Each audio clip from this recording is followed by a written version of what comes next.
Welcome to ZeroPage Homebrew, your best source for the newest Atari games. And tonight we do have one of the newest Atari 2600 games.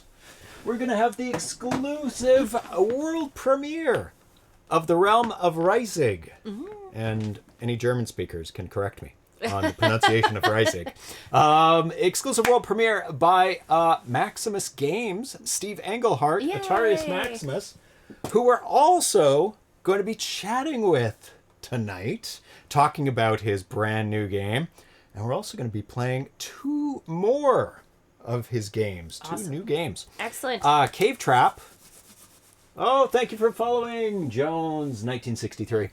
And also Gunfire, which he just put out yesterday. Oh, wow. But before we talk to Steve, we're going to thank all of our Twitch subscribers who help support the show. And cats. And cats. And thank you, Rendered Ghost, for subscribing. Alna for Android Atari, Atari 1974, Atari, Atarius Maximus. Who is that? BR Poca, Brutus Stack, Captain Class, Chelsea Mel, Charles Whelan, Chitlila, Cole Patch, Dino, Dan, if you see Daryl 1970, Dave M, DJ Lemon Fresh, Drexel, Dr. Mookhouse, Eric Cart, Gamma Dev, Great Defender, Jan, ZL, JG, Johnny WC, Kabuto Coda, Carl G. Karkak, Croco 2600, developed for Lambda Express, Mandy Sipati, Mark Giannis, Mark Space, Metal Atari, Mick Muse, Mike Soul, Michael Tao, Miss Command, M, Mother 3, Mr. Fix, Mighty Funster, Nostalgic, Patrick FX, Cohog, R Entrance, R70, Run Ghost, Pentus, Speedy, Rev, Tuli, Carter Pim, Smitty, B, Spiceware, Spinley, S. Ramirez, The D Train, Tika Dan, K, Teepfos, TM Events, Trek, MD, Tweenie, Vexer, H, and VVG Double Down. He is bitey again. He is so mean. If you want to support the show like Rendered Ghost just did, you can hit subscribe. Tari's trying to get a treat from under there. Did you get it? So. Maybe. Or you can just follow us. Like Jones 1963 did. So you know when we're going to be live. Because we have live guests. That's you can right. ask them questions as well. Some mail, news, and feedback. Oh boy. This is just one of the huge shows that we are having in the next little bit. Let me just get up the graphic again. We're going to be interviewing a bunch of people and having a bunch of exclusive world premieres, including, of course, tonight, exclusive world premiere, The Realm of Riesig with Steve Engelhardt. The second one that's coming up, exclusive world premiere of a much anticipated game. I think 5 years in the making since it was announced. Name changes. Casey's Gold from Audacity Games. We're also going to be having on the show Dan Kitchen. Sneezing. Gary Kitchen and David Crane from Audacity Games while we play their brand new game. They must be stopped. They are on the loose. Yeah. That'll be this Sunday, November 24th, and hopefully will be feeling better by then, if you can tell. We're both My voice sick and today. her voice eventually. Yeah. And then on Friday, November 29th, we have the exclusive world premiere of Bounty Bob Strikes Back, the first 7800 game in 33 years. New 7800 game in 33 years to be released by Atari themselves. Very nice. And a live interview with Bob DeCrescenzo, Pac-Man Plus. We'll have him on the show. Very looking forward to all of these games and chatting with all these people. They are all awesome, including our guest tonight, Steve. The Atari Homebrew Awards. Yes, every year they come up. February 22nd. Can't believe we're rolling into the next year. Yeah, well, I have to prepare early. That's why it always seems to come early. Yeah, November I have to start getting ready. So I've started reaching out to the nomination committees and getting them ready. Getting people on board. To start voting for all Nice. the hundreds of games that are put out every year for all of our favorite systems. And we're adding the Atari ST TT Falcon systems as a category this year as well, because there's enough games. I added them up. There's enough to get completed. Critical mass. And critical mass of them. Yeah. Of completed and work in progress. Nice. So we are looking for people to help out on the nomination committee for that, because it is a new category. So we're starting with 0 nomination committee members. But just putting the word out. And tonight we'll be giving away one of Tanya's coasters. Oh. It's November. Excellent. Well into November. Yes. But we'll be doing that after we talk about the first game, Realm of Riesig. Okay. And we have a question from Steve. Oh. So he supplied us with a question. Excellent. For you guys to guess on, and Yeah. you can win a coaster. We'll send that out to you as soon as Canada Post is stopped striking. That's true. So there may be a Forgot about slight that. delay. Slight delays there. We'll see how long it takes. So without further ado, I would like to introduce the guest for tonight. Very prolific in making 2,600 and 7,800 games. And the author of tonight's game, it is massive, 256K Atari 2600 game. They said it couldn't be done. No, they didn't. I would like to introduce back to the show, Atarius Maximus, Steve Engelhardt. Welcome, Steve, to ZeroPage Homebrew. It's great to have you. Thank you for having me on again, guys. Oh, Hey. you're frozen on here. They probably heard you, but let me just unfreeze you so that you're not just a stuck person. Staring off It into may the do abyss that. of the internet. There we Yeah. go. It may do that from time to time. There we go. Welcome, welcome, welcome. Yeah, thanks, James and Tony, for having Thank me. you for Pleasure to be here. it's always a pleasure to have you on the show or see you in person at PRGE, and always great to play your games on the show as well. And you came to me with this new game, and I thought this is an interesting game, and I think we should highlight it on the show and talk to you about it because it's unique in a couple ways, and I think people will be very interested in this game. Yeah. And I think they would just love the gameplay because it's very close to, it's reminiscent of another game that's near and dear to many, many people's hearts, and probably yours as well, but we'll get into that. So the name of the game is The Realm of Riesig. So let's just start with the name of the game. The Realm of Riesig. And I thought Riesig was just a name you came up with. It's like a fictional town or a fictional something. So can you give some background of the name of the game and where it comes Sure. from? It actually does kind of sound fictional, doesn't it? It's a perfect like D&D type fantasy world name, so it works perfectly. I couldn't come up with a new game. I did a lot of brainstorming, and it seems like all the good names are taken for adventure games on the Atari side. Somebody has used almost everything. Yeah. So, I mean, using the word dungeon or using the word catacomb, or all the typical D&D words, they're taken. So I was just thinking back. I'm, of course, American, but I have a German heritage. My great-grandparents were born there, so I thought, maybe I'll tie in some kind of Germanness into this title. So I looked up the word for huge. It's a huge adventure. I mean, it's a massive game, 256K. And the German word for huge or gigantic is Riesig or Reisig. I'm not sure of the pronunciation. We don't know.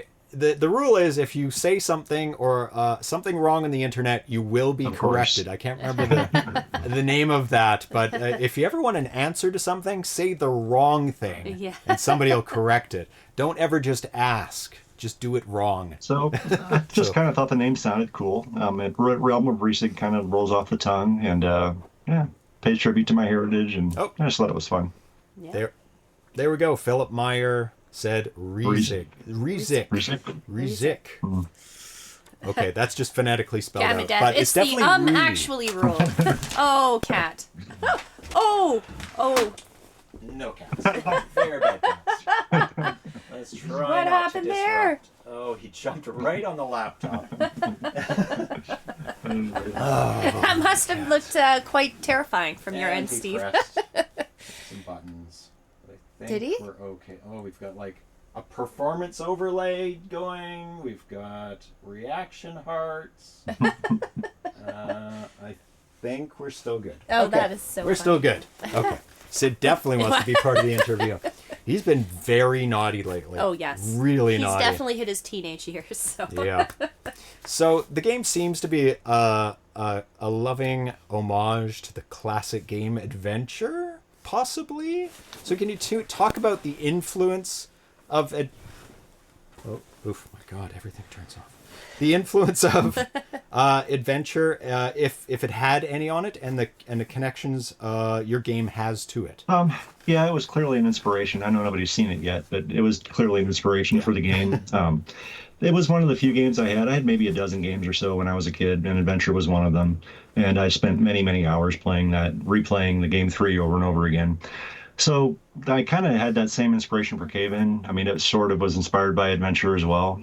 And I just always loved that gameplay. So it's somewhat modeled after it. I mean, the game is slightly different. It includes, some additional stuff and some stuff that would be removed, I guess, from the original game. But yeah, there's a clear inspiration from that game. It was just a favorite.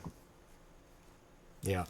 I could tell right away when I started playing it, and I think that's a bonus. People love adventure. There've been so many hacks of adventure and games modeled after adventure. People just want more and more of it.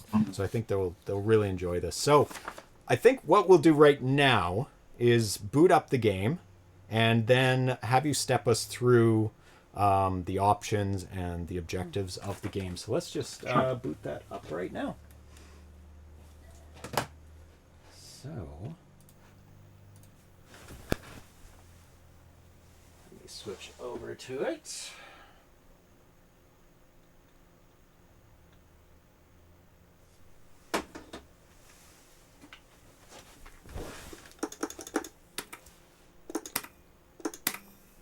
Oh. Troubles? 1 second. Oh. 1 second.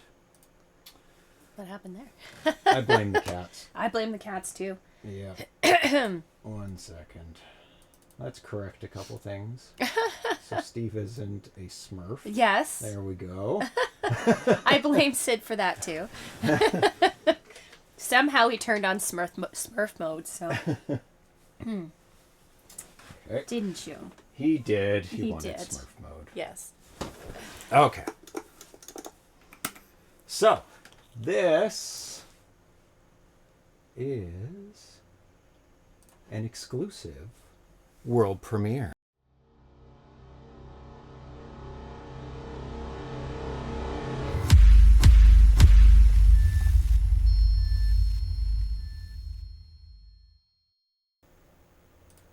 Okay, let's boot it up.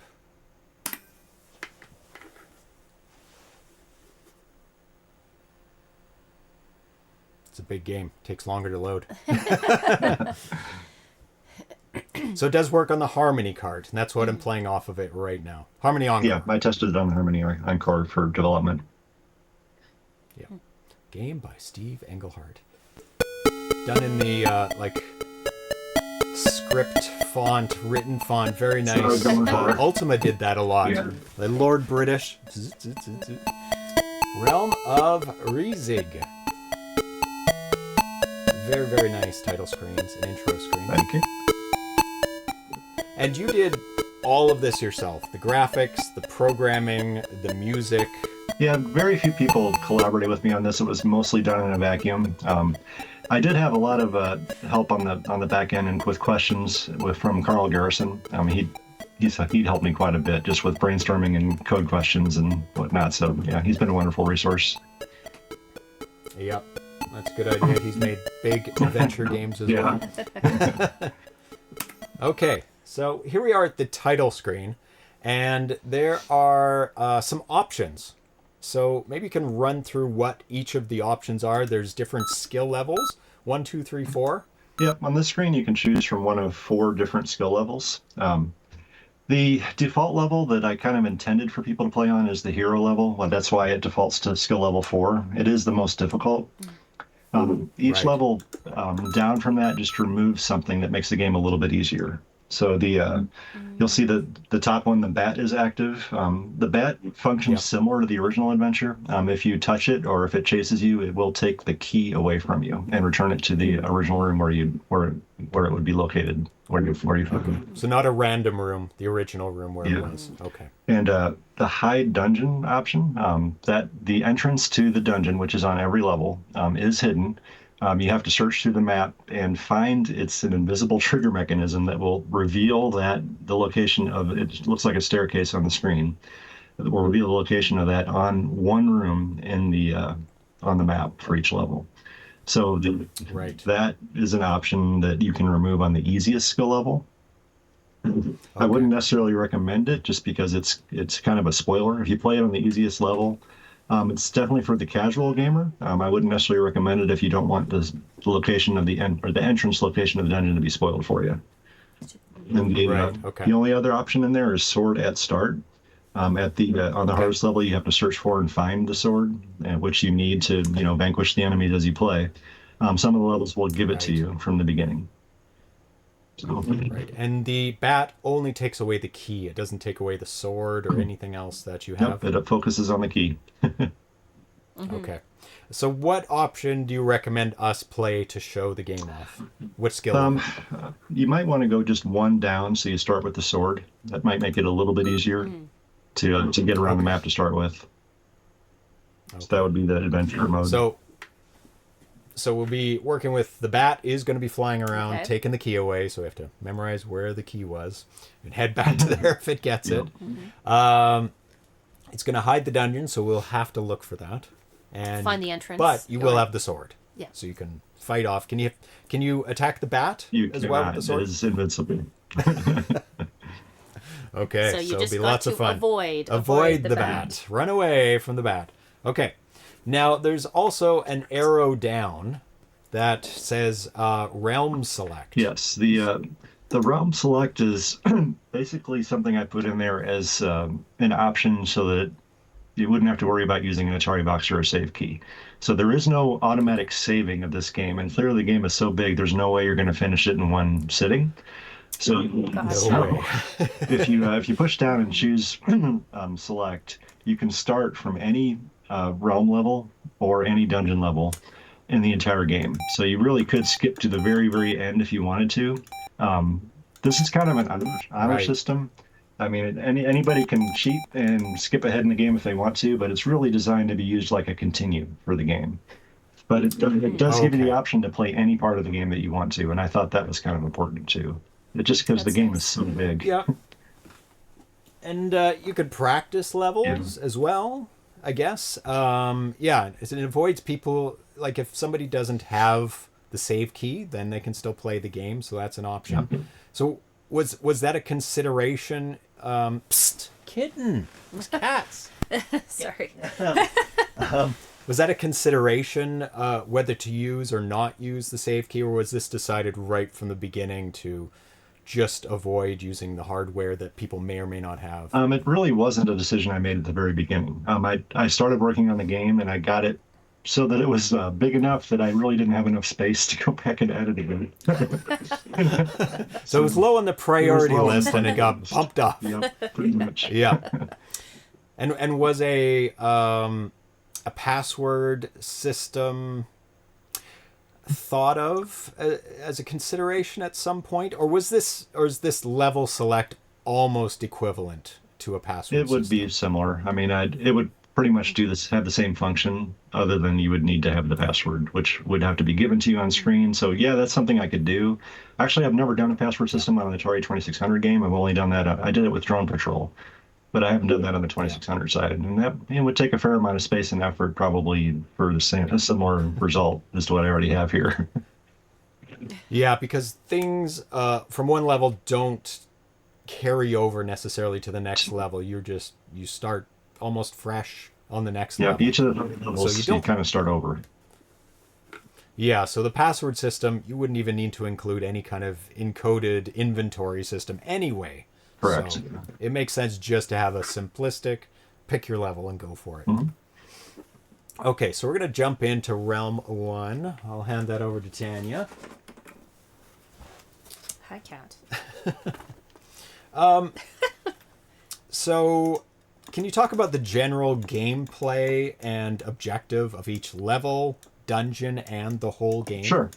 Practice your sword skills. Without really going into any backstory, because that might change as I think about this more. The general objectives are you need to search for 3 gems that are hidden in the dungeon, or hidden in the overworld. Each one has 64 rooms. You need to find those 3 gems. You need to find the sword. I mean, I think you're playing a level that you already started with it, so But that's really important Right. on a level that you're not, to find that first. Once you find the entrance to the dungeon, you'll be searching for a chalice inside that dungeon. After you find the chalice, then you also have to find the exit to the dungeon, which will take you back to the same place where you entered the dungeon to begin with. So Right. once you have the chalice and you have the 3 gems and you have the key, you can find the castle. I mean, you can find the castle anyway, but you won't be able to enter it yet. Once you have those items, then the castle gate will be open. It will reveal an exit and allow you to go to the next realm. Okay. And you need all of the items that you outlined to proceed. You need all those items to proceed. There is one other object in the game. There is a staff. It will repel enemies as long as you're holding it. It is a temporary use item, but it is helpful when you're trying to get someplace a little faster. And I hope Tanya finds it. She probably will. I think it's the most hilarious thing I've ever seen in a video game. When you have the staff and you enter a room with an enemy, and I hope it happens because it's so funny the first time I saw it. So a couple other quick things. There's no permanent death in this game. You have 8 health blocks indicated by that bar on the bottom right. If you get hit by an enemy, you will lose 1 health block. However, if you kill an enemy with your sword, you will gain 1 of those health blocks back. So, I found it fairly fair and able to bring up your health level again, and you can even cheese the game a bit, exit and enter a room where there's an enemy. So it's not too bad. Kim, please. Cats are getting worse and worse. I know. So not only does every level have a different layout, like in terms of rooms, but every level has walls that have a different design using the playfield and have different enemy designs as well. Can you talk about how much time it took to make this game? Because there's a lot going into it. It's not like you look at the rooms that you see right now, they're kind of they're more blocky walls, but some have different patterns of design. So there's 30 levels and 30 dungeons, and each of them have a different look and different enemies. So yeah, it seems like a big undertaking. Yeah, so I went back and looked. Basically, most of the game was written in Microsoft Excel. I created all my maps in there, and I used scripts in Excel to kind of generate code for me for some of these data tables to create all these maps. But it turns out, after I did the count, there's 2,259 defined rooms in the entire game. Oh my god. So yeah, when I mapped everything out, I had to test every single one of those connections. So I spent most evenings with the laptop in my lap while the TV was on or while I was doing other things. But yeah, it was a lot of effort and a lot of time put in. Were you able to do some automation of, like, some of the rooms are similar? Yeah. Could you just change the wall graphics and then, okay, now it looks like a new room? Most of them are statically defined. I mean, each of the dungeons has no more than about 15 unique playfields in it. So it's not 64 unique playfields defined. There wouldn't be enough realm space for that. I didn't really dive into much on the technical side, but I used all 64 banks. So each world that you're seeing right now is basically about a 12K game. The main world uses a 4K main engine. The dungeon that you will eventually get to is another 4K. And then each of the worlds has one shared 4K bank. I put all the duplicated codes, and some of the levels share a fair amount of code because they're all individual 4K games, kind of. So I was able to put a lot into one single shared bank. So it's each realm is kind of like a 12K game.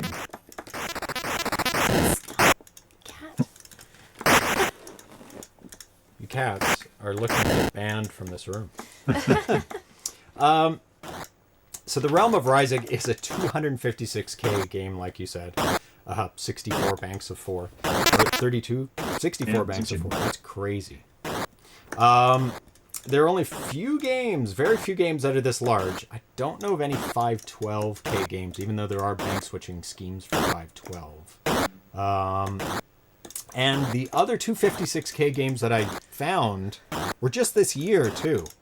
So can you go into a little bit more detail about the bank switching scheme you used and why you needed so much room for the game? It uses so much space simply because there is so much duplicated code. I mean, when I first started, I basically wrote an 8K game, and I specifically focused on just write one game that I liked, that I think would work. And once I had a game I was happy with that fit in that size, then I set out to duplicate it basically 30 times, but make each one unique. Right. So I created all new, sprites for enemies, obstacles. Map layout is completely different for each level. Playfield graphics are completely different for each level. And there's a couple little unique things that are different about each level, like the enemy will start to attack faster as you progress. So there's little things that give a little bit of uniqueness to each level, even though they pretty much share the same game engine 30 times. Right. So it's like a collection of mini games that are very similar to each other. So there wasn't really any obstacles in making a 256K game more than a 16 or 32K game. You just have to bank switch like normal. Yeah, the challenge was just the bank switching itself. Keeping track of all the different switches between banks was a little bit challenging, but certainly not insurmountable. Yeah, you probably had to be very careful to have a very detailed map of the memory of the game and where everything is. Yeah, to waste a fair amount of ROM space just keeping track of bank switching, especially in a shared bank, because I need to know which bank I'm coming from to know which one to go back to. So there's pretty much a table of all of the banks, so it knows where to bounce back and forth to. So. And does this bank switching scheme give you any extra RAM, or are you working with the 128? Built in?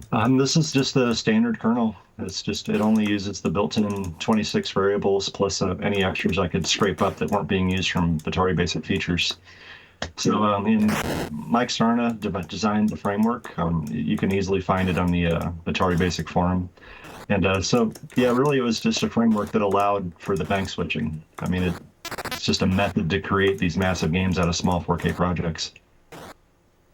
Yeah.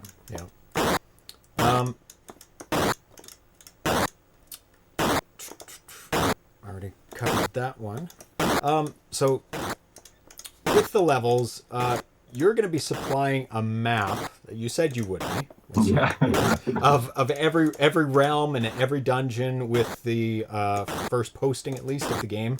I know for people like me who has terrible memory, it's actually a great thing. So Tanya's in a room with a flashing dot. That is one of the gems. That's one of the gems. Yeah. Excellent. So there we go. So now it says one gem. Yay! I got a gem. So I have a terrible memorization of maps and especially mazes. So it's actually great that you've supplied it for people like me who would absolutely need this. So this is great because the challenge becomes more playing the game rather than just remembering where to go. So how do you feel about the balance between the memorization, like balancing the game for people who maybe don't want the map but they have access to the map, and some people might be like, oh no, he's given us the map but now I can't help but look at it. Was there a concern about that? Yeah, it's kind of hard to say. I guess I'm going to have to trust that people would have the willpower to not use it if they really want the true game experience. But I wanted to make it anyway for my own gratification because it was kind of fun just seeing my virtual world come to life with the massive map undertaking that I took. So once I share this, I will share the map guide that I created, which includes a detailed map of every realm and every dungeon, including item locations. It's a 30-plus page document. Yeah, it's pretty neat to look at. So I can understand why you'd want to share it with everyone. So were those maps taken like you said, you made them in Excel. Are those maps printed out from Excel, or were they screenshots from the game? How did you create, like, say, the maps in the manual? No, actually, the maps were created from screenshots. So just using a screen grab utility, and then I used GIMP or whatever graphics tool was on the computer I was using to paste them together and create maps. And so 2,259 screenshots, and then putting them all together. Yeah. Oh my God! Yeah, it was not done all in one day. No. So your games have ranged from 4K all the way up to now 256K on 2600, 7800. 7800 is a different thing. But some of your games have had retail releases such as Cave In and Dungeon Stalker and Death Merchant and Doom Patrol. Do you have a certain mindset when starting a game to make them for a specific purpose, such as retail release, or do you first see like the reaction from the community and then just go from there and just feel your way? I would say I just kind of feel my way. I mean, I'd never start a project with the idea of, okay, this is going to be a release. It's all about just having fun. I mean, I enjoy this hobby, and I write these games because it's fun. So there's really no ulterior motive past that. Yeah, and obviously, if you're releasing through another distributor, it's not really up to you either. Whether it gets released to, it has to pass, certain standards or certain levels, and to be able to be put on cartridge or whatever, right? Yeah, and some of the games in the past, Al approached me. Sometimes in the past I've reached out to him, but a lot of it is community reaction too. I mean, if a lot of people are commenting and seem to be liking it, and I get lots of downloads, then it might be something that I'd approach Al about if he would be interested in publishing it. But it's never the goal when I start. Okay, and you make a lot of people make games that they wanted to see that don't exist, or to work on a certain type of thing they've wanted to hone their skills with their programming. So what was the overall objective in this game? What itch did it scratch for you? This one was kind of fun because it was something that nobody had ever done before in Atari Basic. I mean, I came across that multi-kernel framework thread earlier in the summer, and I shared on that thread just a quick 16K project. I put together some other 4K games I had, and well, cool. And the idea of the adventure game just kind of came to my head. And at that point, the cat some fun game. The cat has cut out the sound by jumping on the desk. I think it's getting staticky in here. Staticky? Well, because the cat jumped on it, it created some sort of static charge. Oh no! I mean, the screen flashed too. Yeah, everything flashed. But I think, static? Frozen feed. Oh no! Well, the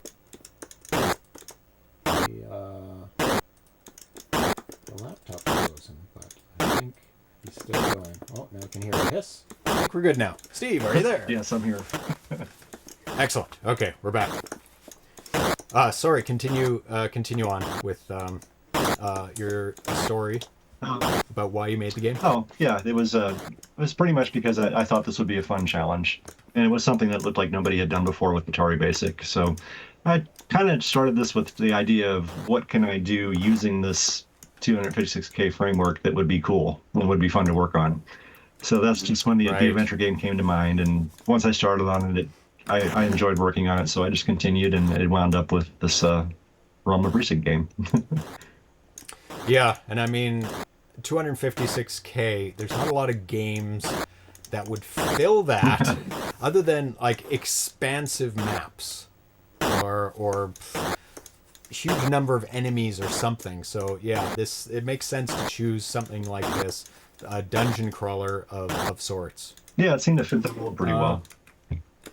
Yeah. Let's see. Vitoko says the character seems to be thinner than the character from Adventure. Might be the son of him?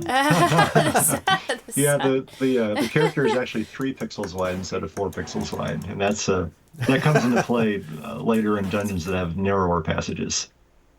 Okay, that makes sense. No screen bounces detected, Philip Meyer says. Yep. No, it's a very solid game. I think I found one during beta testing, one screen bounce, but it was very solid.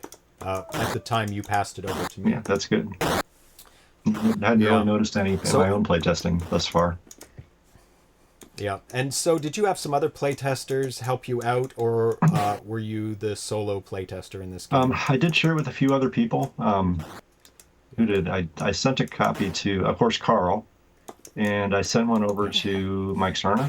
I'm not sure if he played it or not. And it's a big game. And let's see, I believe I sent a copy to Steve Ramirez, and that was, I think that's it. Okay. Yeah. But everybody will be able to download it later tonight. Excellent. Yeah, that was another question. You're going to be releasing it tonight after the show? Excellent. Nostalgic says, do some of the level layouts include physically impossible connections between rooms, similar to how Adventure does? No, this game actually has a completely logical layout. So you'll be able to see all that if you want to see all that in the map guide, which I'll include in the post when I release it. Right. So there's not weird rooms that you have to have strange arrows pointing to and then back again to kind of rearrange the map. I know the layouts of these are pretty straightforward. The dungeons are different. Yeah, there might be a few that have those strange connections in the dungeons, but those are much smaller.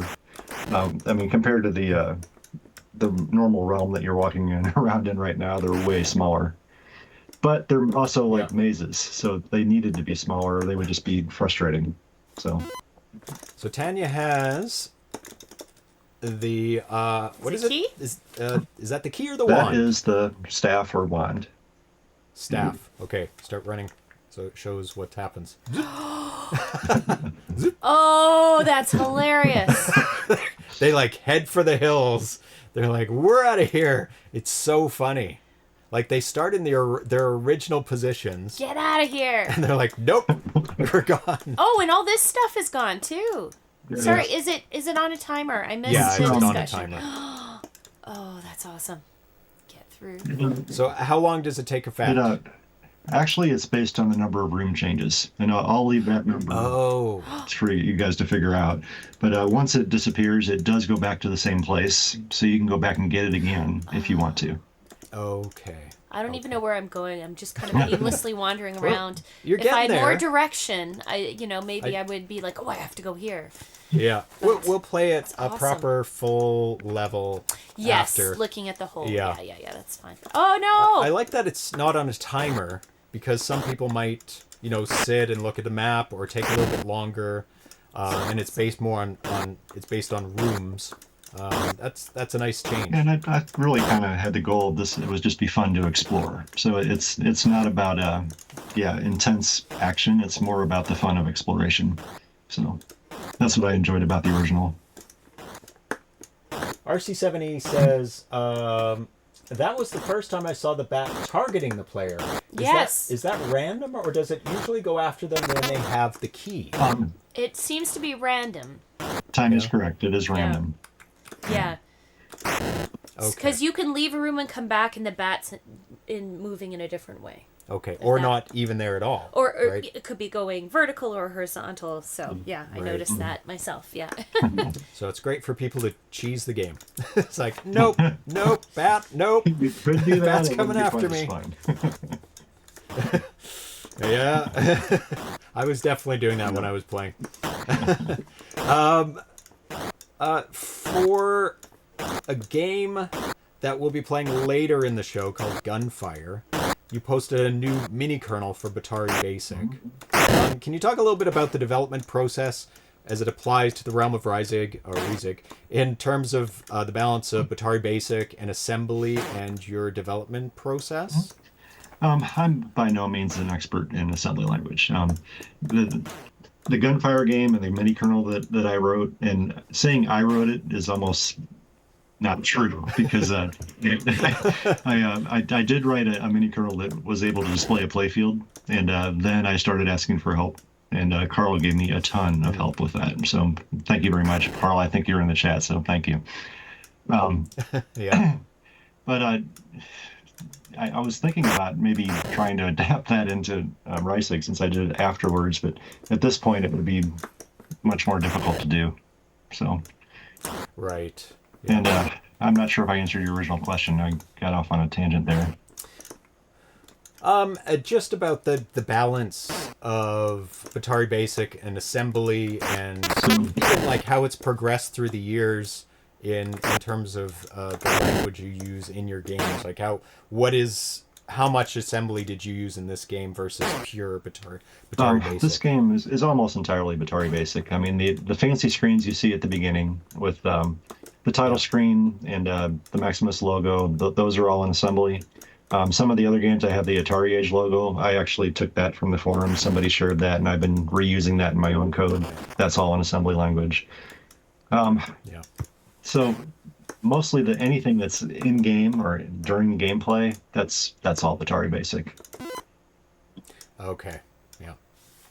And are you looking to expand your assembly knowledge, or you feel comfortable that Atari Basic can probably do most of the things that you set out to make in games? I actually was kind of thinking I might try my hand. I mean, I know you recently did that with your Pac-Line game, which was fantastic, by the way. And, thank you. So, getting started with the mini curl was a good first step. And I have a better understanding of how things work. I mean, it is a kernel. It's just really, really small. But, right. But, that certainly helped in understanding of just how things work. But it barely scratches the surface of what I would need to learn to write an actual kernel for a game. So I don't know. I might try that next. Yeah, there's some amazing tutorials out there from like Spiceware and others. Is programming and assembly, and that's what I used mostly to brush up on 2600 assembly, because there's a little bit more specific and how you draw the screen, and Atari Basic kind of keeps you away from the messiness that is the 2600, I'm guessing. Yeah. No, it absolutely does. Yeah, it's much, much easier. Yes. So how do you determine when one of your games is done, and how do you avoid like feature creep or possibly community members asking you to add more to the game or change the game? And do you stick fairly stringently to a feature list that you have at the outset, or are you fairly lenient during your development? I think I'm fairly lenient. And as far as calling it done, that is really difficult to know when something's done. Because sometimes I will start, like these last couple games you're going to play tonight too, Gunfire and Cave Trap. I could very easily make those 8K or 16K games and add a ton of new features. But I'm not sure it would really add that much to them. I mean, they kind of are what they are. So it is hard to know when to stop, and I've done that in the past. One of my older games, Gate Racer, I think I revisited that game 3 times, just making it bigger and different. And I'm not sure I really made the game better when I made it bigger. So that is always the danger of like going away from the initial seed idea and adding too much and getting it too complex, and then it doesn't have the charm, maybe. Of the original, the simplicity and the charm of the core of the gameplay. When I make games bigger, it's typically to add a myriad of options to them, and different skill levels or just different elements of the game that don't necessarily add to it. So it's difficult to know when to stop. It is. Yeah. And adding options, I don't see that as ever a bad thing, especially if you keep the original feel of the game, because some people want to play harder versions or easier. The game's too hard, and it just adds more possibility to the game. So anything else you want to add about this game before we move on to your second game, Cave Trap? I guess nothing specific. I thank you guys for playing it, and I hope everybody enjoys it. It's been a lot of fun to work on, and I can't wait to share it. We'll be playing it a little bit more after we let you go, so we can go look at the map, and find everything, And then we'll be able to show the dungeon as well. Yes. Yeah. Okay. I haven't even gone past round 1 yet, so. It's Yeah. a time-consuming game for sure. Yeah. Yeah. Mazy. Oh, look at this. Oh, there's the castle. Yay, I found something I different. found a castle. Woo! Um, I have no idea where I am in the map, but that's okay. nostalgic before we move on. Nostalgic says this feels a bit like Pitfall in its room composition. Flags for bouncy bars, the bat, the enemy warrior, the barrel, the shapes of the passageways. Yeah, there's some similarity, I guess, in the barrel going across the screen for Pitfall. Oh, sure. Yeah. I mean, I could see that. I didn't have any of those games in mind when I was designing this. It was really just kind of came up with things as I went along, what I thought looked cool or worked well. Okay, so let's take a look at the second game that you recently declared as finished. But is a game ever finished? There's anytime that I make a note of somebody finishing a game, there's always little add-ons, but that's always fun. Yeah. So today's date? Yeah. Okay. I'm like, what day is it? Oh, yeah. And so this is Cave Trap. Go for it. Let me just get up some of my notes for this.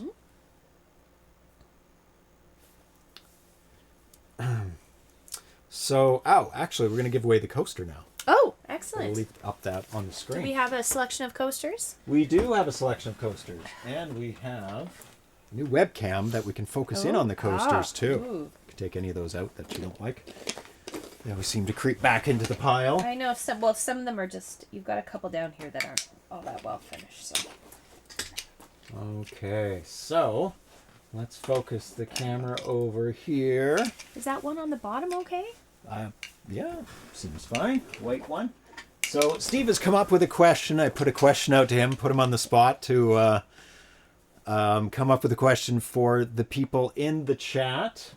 So when we ask the question, or actually when Steve asks the question, the first person that the chat comes up on with the right answer, will win the coaster. Nice. Okay. Not allowed to enter one if you have won one this year. We'll reset it every year, so. Oh, there we go. Can kind of see it. That's one of them. Yeah. Quickly Yeah, flash someone's- through them. We'll have to give them names, too. People This is go, the Pac-Man. There's Pac-Man glitter in this one. Yeah. It says ZeroPage Homebrew around the edge. ZeroPage Homebrew. And then We the white one. have the rainbow ZeroPage Homebrew. Yeah. This one is a little harder to see. There's a ZeroPage Homebrew and the background is all daisy glitter.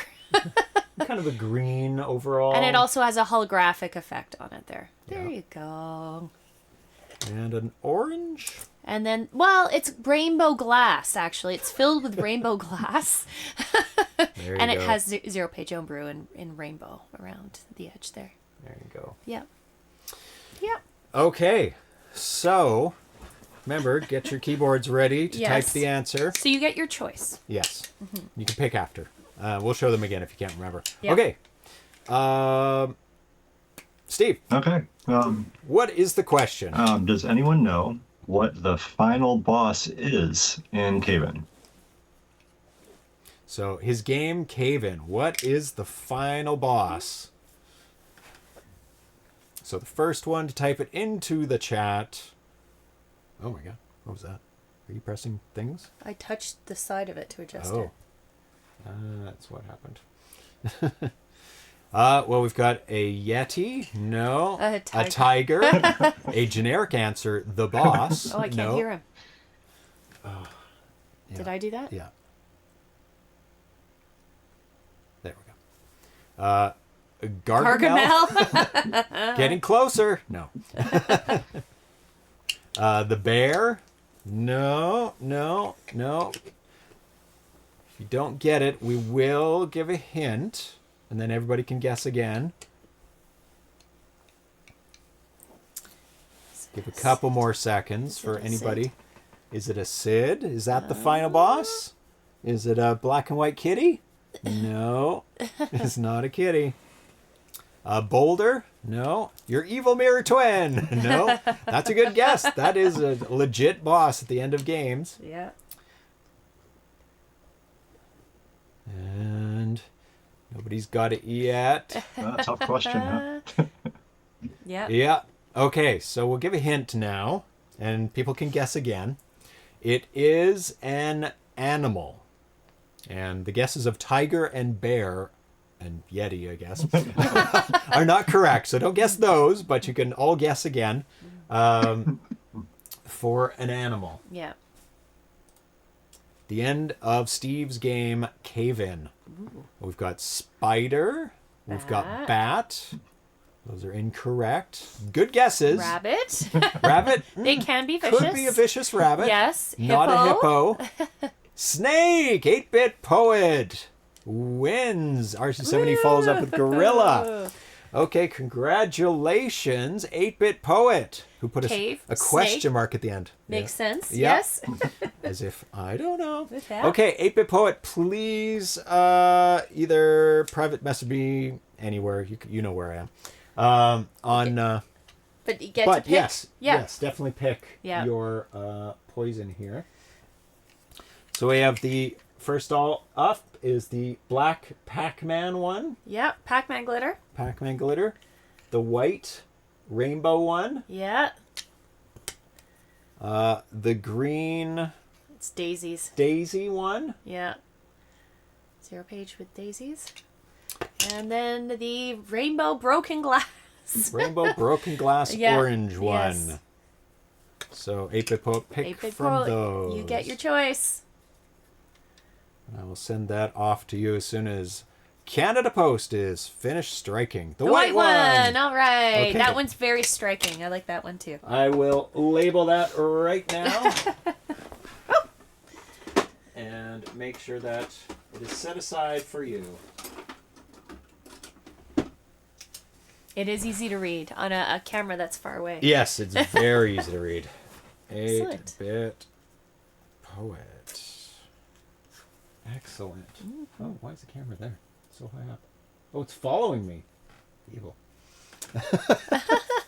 Does have that feature to follow me. Follow a person. Yeah. Okay. It is set aside. One day I'll set it to follow a cat. That'll be Yeah. cute. See if that works.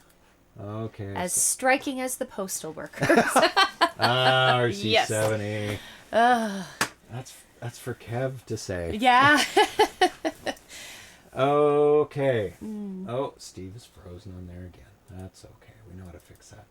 Okay, so we're going to move on to Cave Trap. We have played this on the show on July 23rd. So maybe you can talk a bit about any changes that you've made for this final version of Cave Trap. Sure.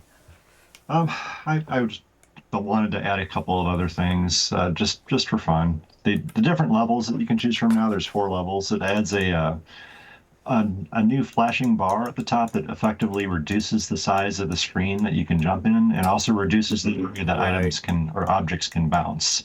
So it doesn't make it a little more difficult. Okay. I added a new sprite animation in there, so there is a bat in this game as well. You know, it's a cave game, so there's got to be a bat, right? Of course, always a bat. It's required by law, Must actually, be. to have a bat if you have a cave game. Oh, that was very unlucky. So, remind me. You can jump, Okay. and you can also pull down, and it'll make you invincible for a couple second. seconds. Yeah. And you're just dodging everything, right? Yes, dodging you're everything. Not you're not catching Don't catch any. anything. Okay. Don't There even were a try. couple other changes in this Okay. version too. You can Yeah. jump much higher. If you hold the button down, you can jump all the way to the top of the screen. So kind of like moon gravity. Ooh, boy. Okay. Right. You only have so many invincibilities. Yes. It's been 3, so yeah. Yeah. You fair can enough. activate the invincibility while you're midair as well. You don't have to be on the ground. Oh, okay. Oh, that's great. In this version, you can also earn bonus invincibility uses. Every 10, I believe it's every 10 jumps, you'll earn an extra use of the invincibility. That's the one thing I wasn't sure about, if that was too often or would maybe make it a little too easy. But that's something that it could be changed. So you could go jump, jump, jump, jump, jump, It's jump. not and get quite one that again? easy because your jumps are only registered well, I'd call it like a real jump. I mean, you have to jump a little higher. If you just tap the button, it doesn't count. Ah, very smart. Yeah, you've outfoxed me in my cheesing ways. But I do always try and find those things in games, like, oh, how can I make this easier? Yeah. Any other The changes? obstacle movement has changed a little bit. Rather than just all moving at the same speed and bouncing at the same speed, one of the objects will be a little slower, and the bat will occasionally dive down more quickly. I can't remember off the top of my head which levels I put that in, the dive bombing bat. He does seem to dive a little this bit. one he says Yeah, I that. do Even like in that. level 1. Yeah. It makes it different from a lot of these type of object bouncing games. Yeah. And adds a nice dynamic to it, I find, because otherwise it's very predictable in the way things bounce. Yes. And the speed up really helps change things up. And sometimes I just like playing these quick pickup games. I mean, I was always a big fan of Activision's Dragster because I could play a game in 6 seconds. That's right. It's as much time as I want to spend on a game as 6 seconds. But yeah, a very modern sensibility. Like, people sometimes don't have enough time to play, hours and hours. So you've got the spectrum now of games of like 60 unique levels of the realm of Riesig, and you've got a Cape Trap, which is play as long as you need. So I love the simplicity and the fluid controls and the variable height of the jumping mechanisms. Is that something you worked on specifically to get the right feel of the gravity? So the gravity in the game actually was written by Atari Age user Random Terrain.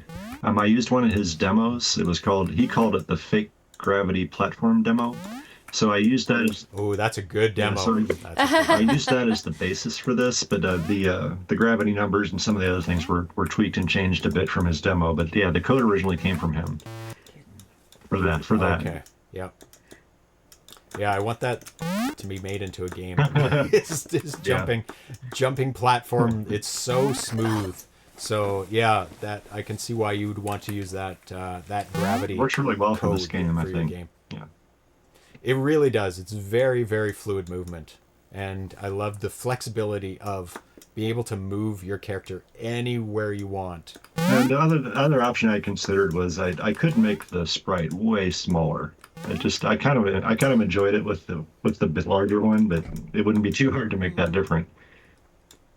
Yeah, it is nice. It's a nice change because you are almost always 8x8 or 8x16, 8 across. So it's nice to see larger sprites once in a while in games, and it's definitely fits the size of the area of the screen. Yeah, I'm pretty happy with the result. Yeah, I know. It's How's the feel of the game? good. I really like the jumping. I like the smoothness of the anti-gravity. Yeah, you should try some of the other levels.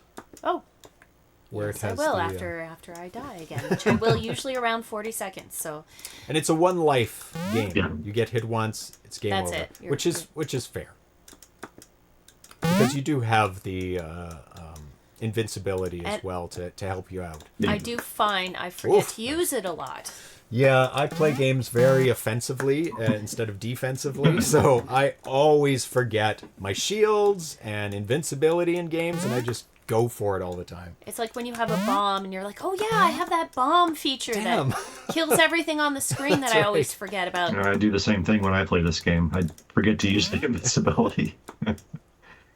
Yeah, because I think about it the very, very, very last second. I'm already dead by the time I'm like going for it. But Tanya's using it pretty effectively. Well, I was trying to. Oh, I ran out. Ran out. Yeah. Okay. Okay. So try one of the higher levels. Yep. Like go right up to the top. Kittens. Oh, these Like cats. 4? Yeah. So you Oh, don't what have is much this? room. Oh, I can't jump on that? No, it can't touch it. So you can only I jump can't so high. touch it. It limits only jump so your high. movement up. Yeah. Yeah. So you don't have much room to jump over the obstacles. And they also, like you said, are trapped beneath it. Yeah. Yeah. Once they make it down through it. Correct. Because I saw the bat came from a higher height. Correct, yeah. Which is a great thing to do, and it's very fair so that it doesn't just attack you immediately. Oh, yeah. A little more restrictive now, huh? Yeah, it's a pretty challenging level or mode.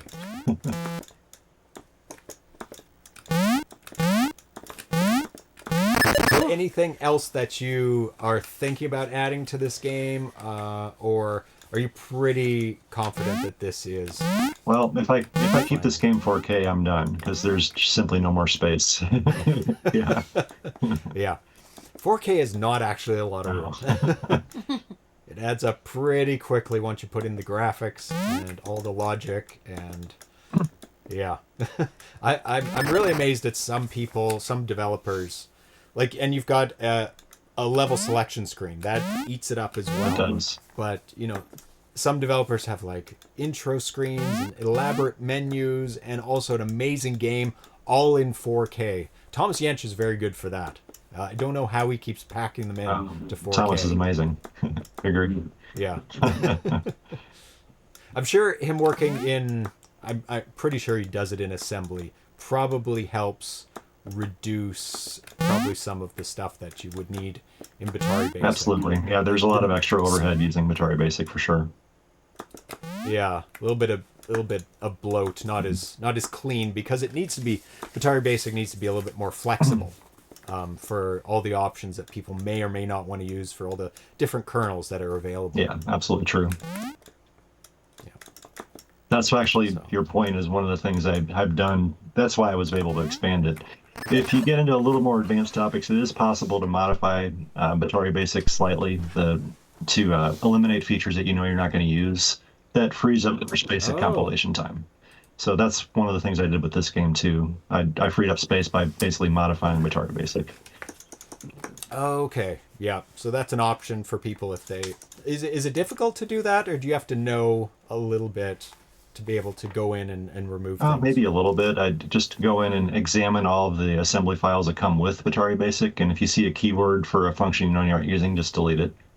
And I would just go back and I would remove something, test it, see if it still worked. If it still worked, then I would just leave it removed. So it was a lot of trial and error, but honestly, it wasn't that difficult to identify what could be removed, for me anyway. Yeah, I guess so. Compile it. Does it break? Nope. Awesome. Right. So we're going to move on to Gunfire, which is a brand new game you just posted yesterday to the Atari Age forums. Go for it. Go for it. Yep. Okay. Can you tell us what it's about and what prompted you to create it? This was created solely so that I had a way to demonstrate the mini kernel that was written. So I started with with Carl's mini kernel developers guide that he posted, I think, in 2018. I went through that guide and started writing a mini kernel, and I've already talked a little bit about him, in helping me with this. So I wrote another, not kind of an unfinished project back in 2011 called OS 2600. It was kind of a collection of mini games. So this was in that. So I started with that base code. And it's kind of a Hogan's Alley type game, sort of. Yeah. And 3 levels of Hogan's Alley. So I thought that would be a perfect fit to demonstrate the use of this status bar as a timer. So I adapted that code, made enhanced the game a little bit, and I really did it to feature the timer. Yeah. Yeah. The timer's great. It doesn't use up much screen space. You've also got it changing colors as it gets smaller. So I think that would be very, very useful for a lot of people in a lot of games. Yeah, if you look on the Atari Age thread, I posted it along with a pretty detailed user guide.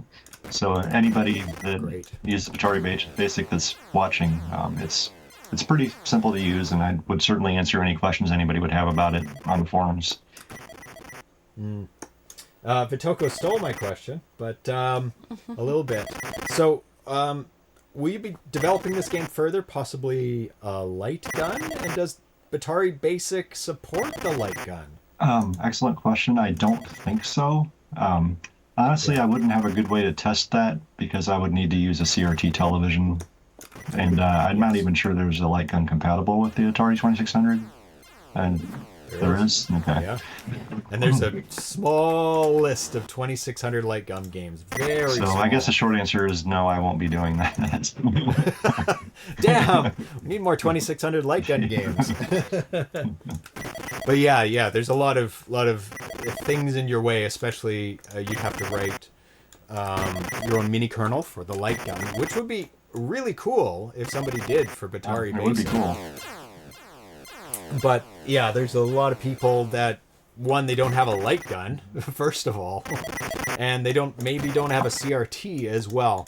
So it's always kind of a risk whenever you add in unique controllers or requirements, like we talked about.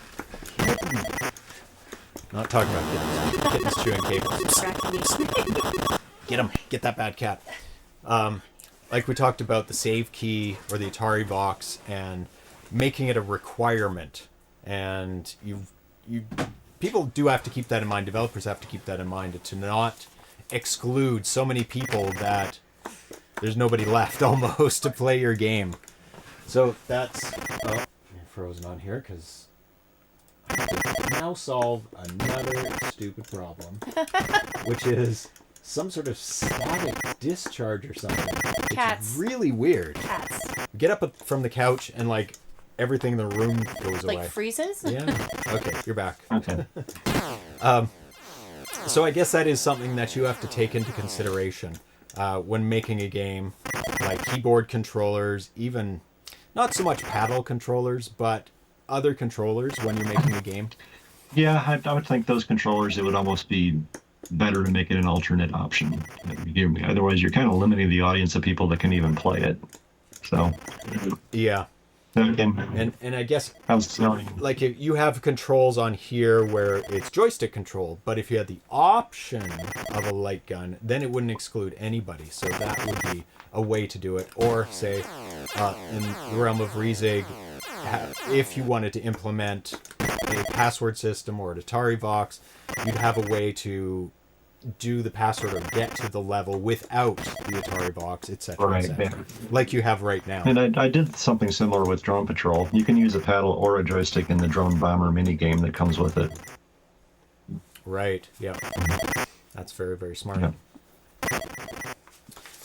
So I've run out of questions. So if anybody has any questions in the chat for Steve about any of the three games that we showed tonight, or anything else about other games that he's made. So all these three games are done or fairly close to being done. Do you have any other ideas or games in development that you already have that you can talk about? Or? Actually, I don't have anything in the pipeline at the moment. I mean, it's just the Realm of Riesig game is what's been occupying my time for probably the last 5 months, maybe. Okay. Yeah. Yeah, but I mean, I'm sure I'll come up with something, and there'll be something else in the pipeline in the next few months. Just don't know what it is yet. I think I have the opposite problem. I have like this massive list of games I want to make, but no time to make them. Yeah, I just need the inspiration bug to hit me again.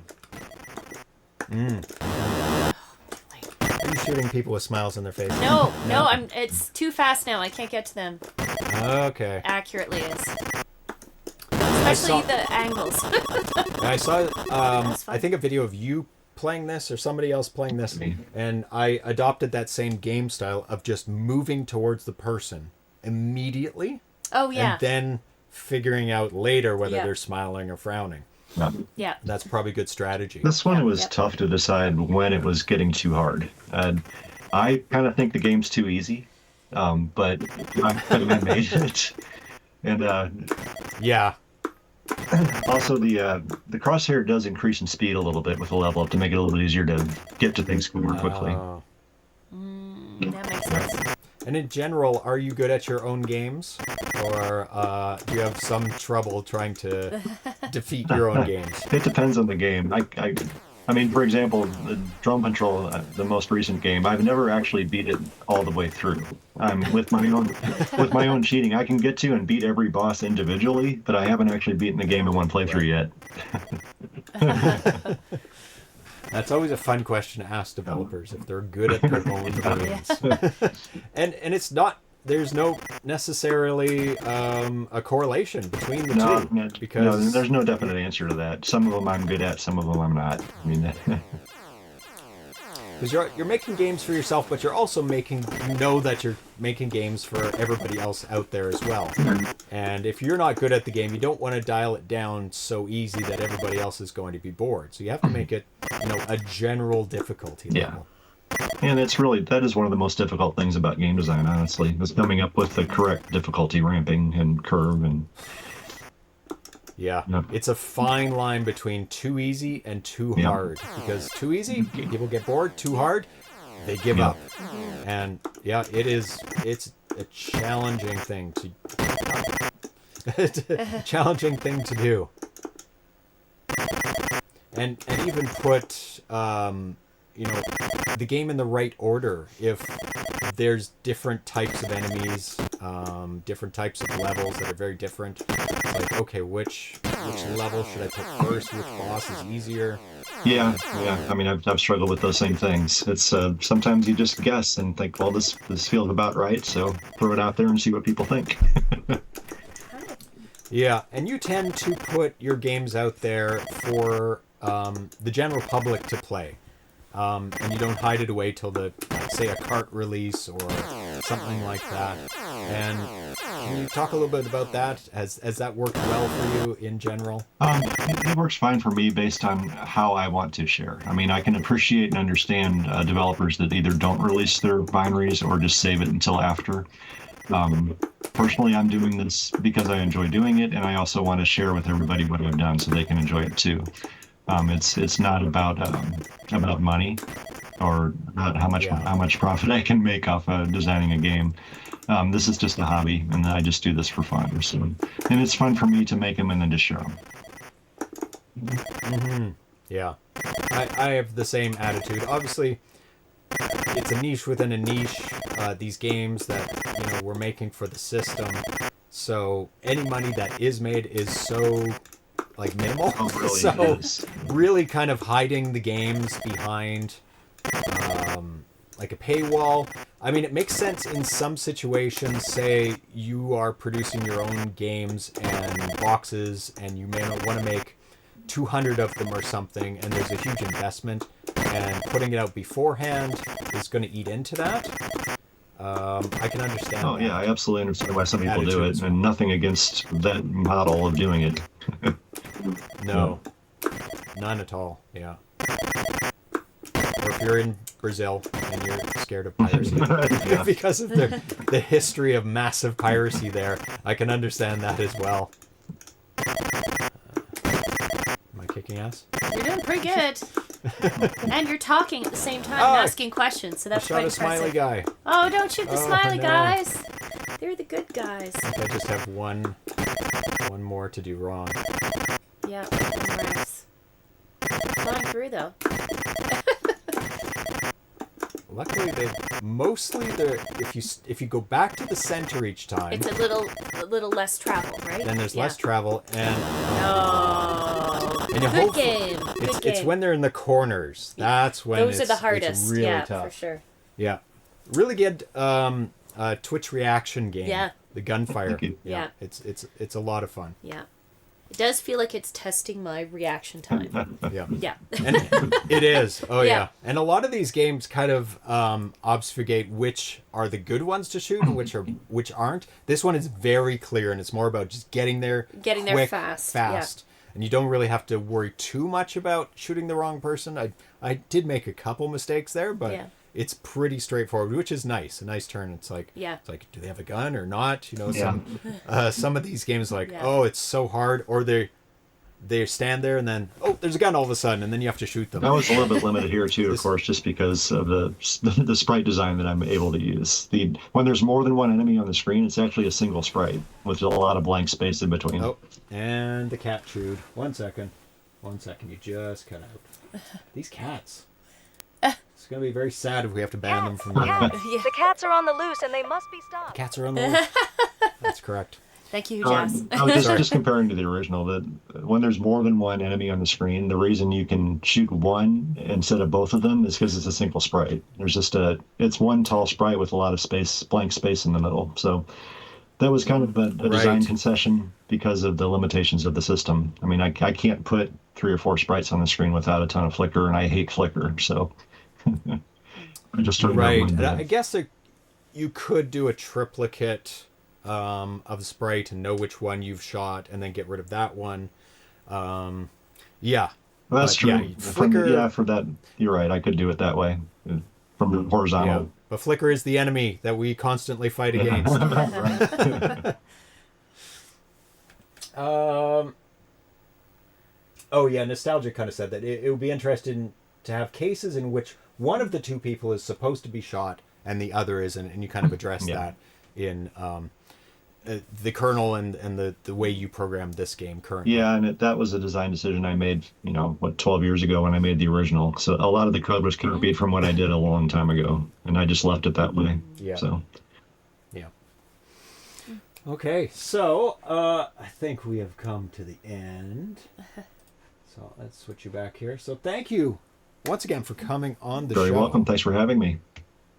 And answering all my questions about the realm of Riesig. So remind people again where they will be able to get it and when. I will post shortly after I'm off here, I guess. It will be on the Atari Age forums in the Batari Basic forum, which is in the Atari 2600 programming section. I will also eventually get this on my own homepage, which is maximusgames.us. You can find all of my products there as well. And within the next hour, it should be available for everybody to download. Excellent. And now I am tagging Maximus Games in each of your entries in the 2600. I haven't done the 7800. I'll have to do that as well. Beside each of the games, so they can click on that and go to your website as well. Thank you. You're very welcome. So, thanks for coming on. And are you going to be at the next PRGE? I would hope so. Yeah, I would like to. We'll see. Excellent. Excellent. So we will see you there, if not before, online.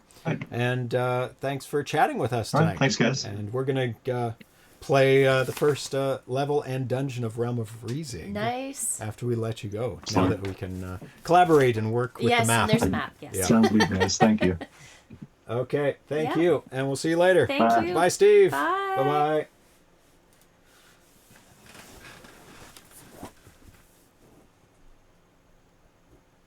There we go. Always great. Yeah. Now we have to chat there. Always great to have developers on and talking with Steve. Yes. And see him at PRG. I don't think we saw him very much at this year's PRG. We're very busy.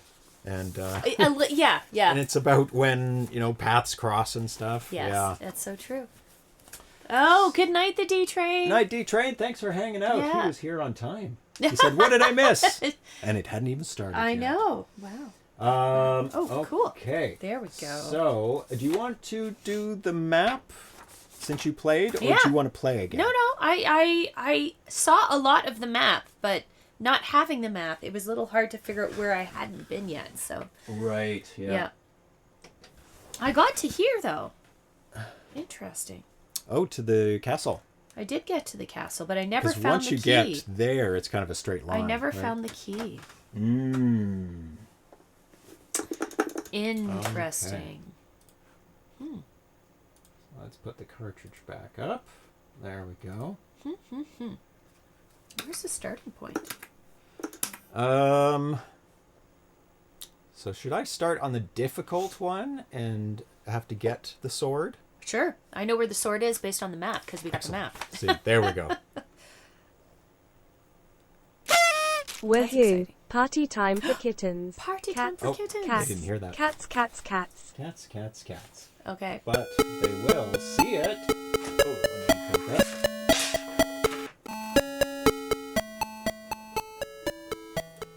Turn down the volume a bit. There we go. What do you need? No, it's this. Oh, Give me that. oh, thank you. Yep. All right, party time for kittens. It is party time for kittens. Who wants? Oh, he Want heard some that. catnip? Is there a second one I can throw down there? Yes. And I won't give you the 8-bit poets. Unless you want some catnip on it. 8-bit poet, you want some catnip on your coaster before we send it off? Wait, come here. Come here. There you go. There's a little bit over here. Arena Foot congratulated me on changing the cart graphic without a reminder. Thank you. I try. Aww. I try. Oh, let's go to the cats first. Party time for kittens. There we go. Okay. Ah. Go.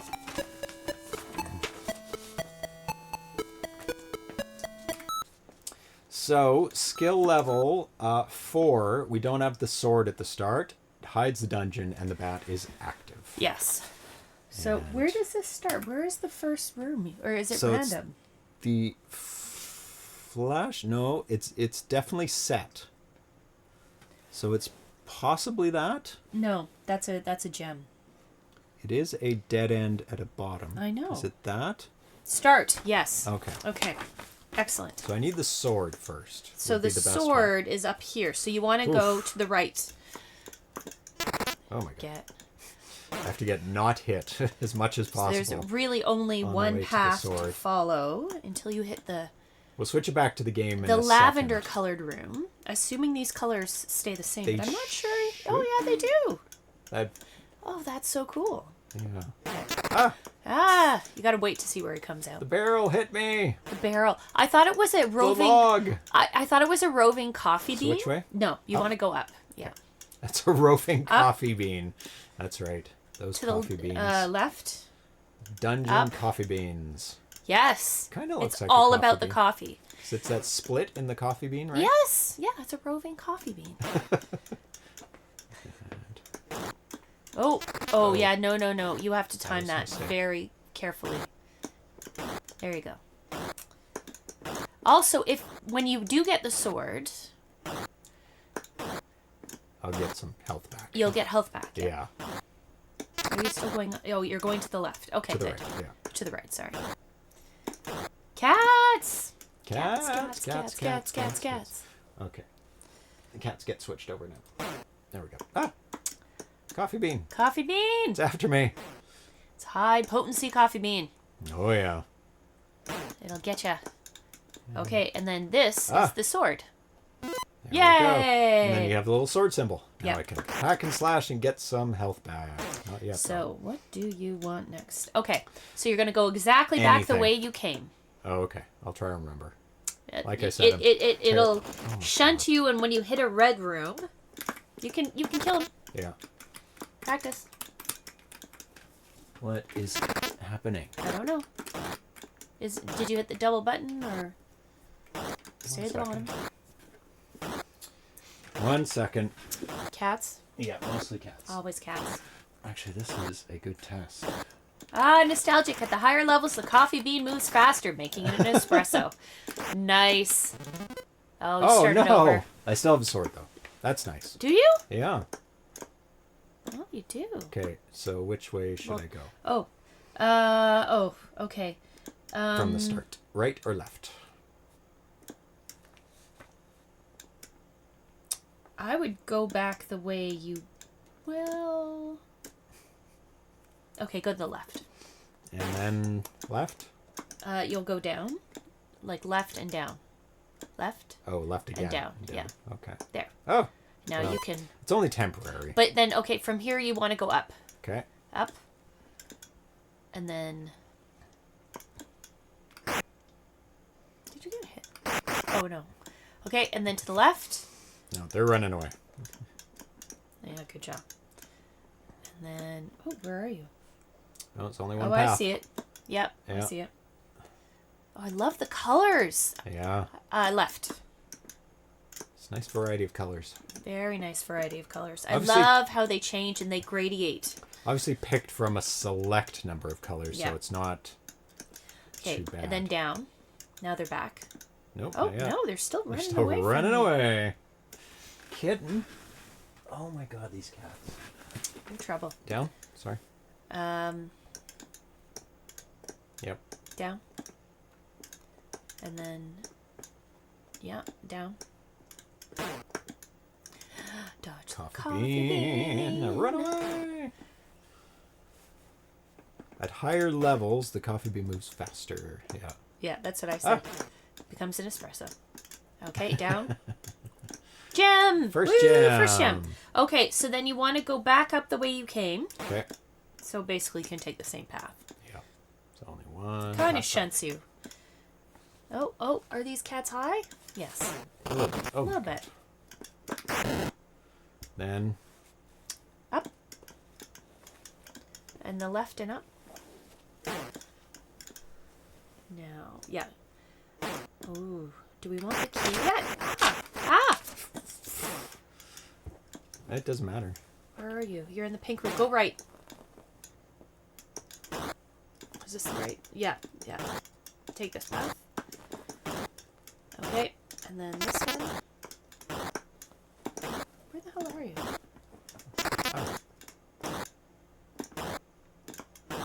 Yeah. You have to follow it. Yeah. Okay, so you want to go up? Okay.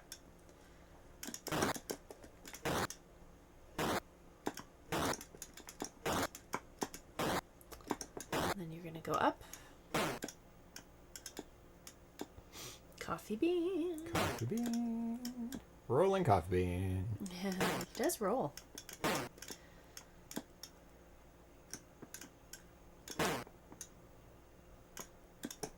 Ooh. Yeah. You can kill him. There you go. Now, yeah, you're going to the left now. Do not move with it. And you're in big trouble if you're moving away. Oh, yeah, no, you're dead. You're dead. Yeah, there's a very specific way to... Okay, and then down. And then another gem. Number 2. All right, now we're going to go for number 3 gem. Okay. So you're going to go back the way you came. Oof. Eventually you'll hit a pink room and you're going to go... Well, actually, no. You've got a ways to go. Okay. And the next room you're going to go down. So you're still kind of going back the way you came. Yep. And then you're going to go down again. Roll that beautiful bean footage. I have never seen the original of what that's from. Yeah, okay, so here you're going right, not left. I know how Okay. to spam these guys so that... You just kill down? 'em. Yes. Yeah. Okay, so that's the third bean. Okay. Now or third bean. You're messing me up. The third gem. Yeah. So now we want to go back to the key, which means you're going up into the left, and you're taking this path. Okay. So through the lungs. Yeah, it does look like lungs. To the left. Okay. Yeah. Okay. Left. To the left still. You're just dying all over the place care. there. I don't care. I can get it back. That's true. Just keep an eye. Up. And then you're going to go all the way to the top.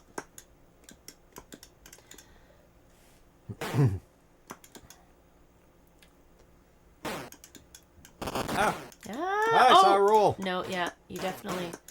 And then you're going to have to So be very screen roll. careful because now we're getting to the key. Okay. And then you don't want the bat. Ooh, hit you. Right. Yeah. Does the bat cause damage too? No, but it will Yes. steal Oh, the yeah. key. No, it oh, does. Does it? Yeah, Okay. Yeah. I don't think... And You can't kill it, though. Atarius, Steve, basically said you can't kill the bat. Yeah, okay. So now you have the key. Oof. And then you have to hightail it to the other corner. But I think it might be easiest to take this route. I think... Oh, no, you can't go that way. You have to go down. Probably down and across. Down. Yeah, so I'll direct you. But Yeah. you're going to go down and avoid bats at all costs. I will spam it so I do not get bats on the screen. All costs. Bat does not cause damage. Oh, I thought it did. Hint, you may want to save the key for last as you haven't found or entered the dungeon. Oh, do we need to hit Oh, I know where the dungeon is. Oh, so you don't want to get the key yet. Well, you don't have to get the key. You need the can't. chalice, too, to enter the castle. Where is the chalice? I think you get it in the dungeon. Okay. Well, I know where the dungeon is, so just keep following what I was suggesting. Okay, right. Okay. Yeah. I should kill some people. And steal their life essence. But even if you lose the key, you just have to go back to the same I don't want spot, so... to. Watch out, watch out, watch out! You're gonna get killed by the bat! You have to time it! Ah! Okay, Okay. well now you can go into the dungeon. Did we lose all the gems? No. Did we? Okay, which way do I go? Up to the right. Up.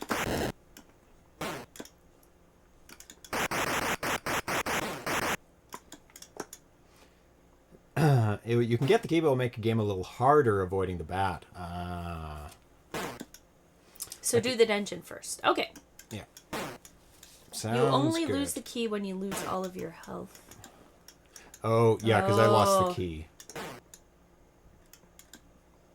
Because I died. Okay, which way? Where are you here? Up. And then up again. Okay. Oh, I thought that was the dungeon. Well, the dungeon is not revealed. We have to step on a very specific spot. Oh, really? Yeah. And How do you know you've stepped on the spot? I swear I've asked him before about it. Steve, does it make a noise? I swear I was somewhere in my first playthrough and it made a noise. And you step on something and it makes a noise? You're very close. Okay. Well, we'll keep Cats, going. cats. The cats are on the loose and they must be stopped. Yeah, he's Yes. been very bitey. You're a very bad cat. I Maybe heard it's in here. you were trying to attack Erlen the other day. Yeah, he's been attacking everyone. I don't know You are what's- a monster. I don't know what's going on with this cat. He's a little monster. He's going through Teenage monster cat. terrible Terrible teens. teens, I guess. He's only 9 months old, so Well, you're going to the sword now. it does make a noise. Okay. He said I was very close. Like, am I farther away now? Is it here? Well, the sword. You're going to the sword. Is it there? Is it here? Oh, it is. It will be obvious when it's revealed as a staircase will appear in the room. In the same room? Oh, it will. You were close when I typed that. Oh, Oh, okay. so you were in the place you were supposed to be. That room, the one that I directed you to. Oh, okay. So you had to kind of maybe wander around that room. And dead. And dead. Which way was I? Right. Oh my god. Yeah, do not... You have to be very careful of those. I shouldn't be so nonchalant about Running that into things. specific thing. That is the most deadly thing in the game, I think. What? Is that moving up and down where you have no room to avoid it. Yeah, Like you have to very be. little room. You have to time it very well. Is it this? Up. How do you know it's up? Maybe it's here. No, it's up. One more. Oh, the You have staircase? two more. Two more. Yeah. Okay. Nope. I know. Just doing that. There. Is it there? Is it here? Is it here? Is it here? At least I'm following the map. Is it here? Do you have to stab things? No, you just have to step on it. You need to be shallow. Not Chalamet. No. Is it here? No, it's there. Staircase. Staircase. Oh. It's gotta be in there somewhere.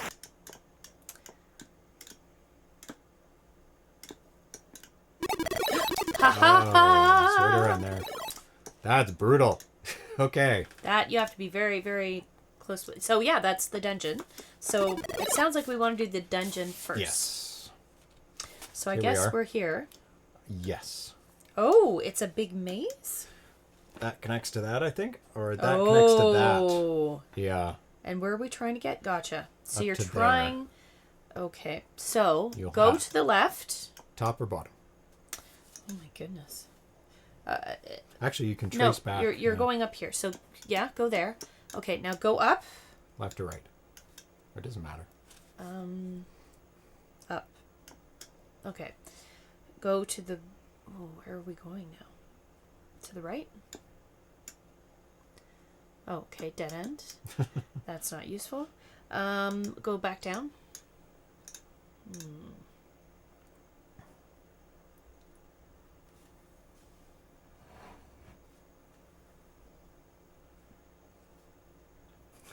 Oh boy, the blue maze times 1,000.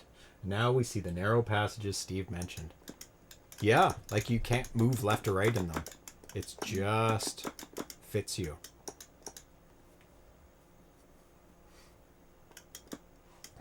Yeah, even with the map. Maybe I should just go for it. No, don't do that, please. I'm going for it! Tari. Hey. Wiggle butt. Hey. Jeez, I'm already at a loss as to... These all look like dead ends. You can trace back. Have you been doing that? G to G. I guess we're going that way. That's what I'm doing. Okay, so go up the left there. Nope, that one. Okay. You need a bridge. That would help. Okay. So you're up. So then that's G. That's down here. Okay. Where are you? G? Okay, so you want to go to the second on... Yeah, there. Hold on. Okay.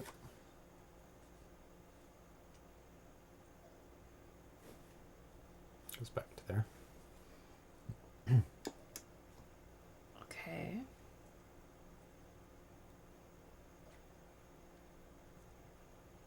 A maze of twisty passages Wow. all alike. We are likely to be eaten by a grue. Well, I only have one way So... to go. Up. Okay. Which I'm there now. I want to get here before you start running off in a billion different directions. Going in a billion different directions. Okay, go up and around and down. Okay. Okay, so just pause there for a second. So I think... Hey, you cat. What are you doing? You trouble? You look like trouble to me. There are only 10 unique playfields in this first dungeon. It is modeled after a dungeon in a DOS game called Indenture. Actually, a few others in this game are too. Oh, nice. Yeah, this maze is connected left and right. It's like one vertical strip, but each left and right is connected to another one in the vertical strip. So it makes for a very interesting maze. Okay, I think I know. So go up. So go to the right. Up there. Mm-hmm. Give me a quick second. Then go up and to the left. Okay. So we're back at D.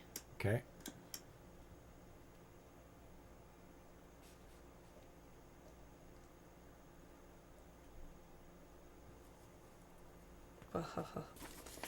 And then it goes up to C. I think that's where I want to be.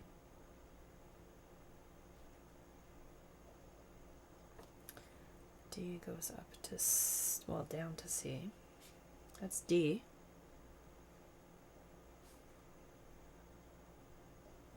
Is that D?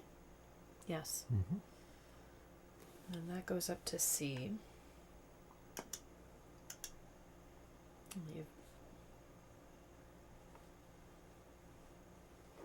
Ooh, okay.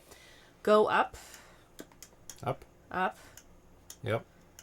And then It's all up the way. there. Go. It's up there. No, hold on. So, Bad cat. okay.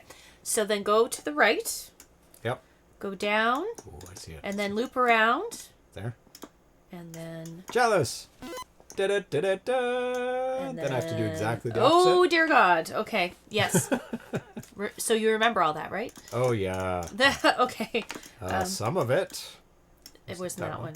No, it was that one. And then down. Nope. Wait. It was that one. No, or not. No. I think it was the middle one. Then to the right. Ooh, 1 second. I went through the wall. Did you? There. Oh, a little bit.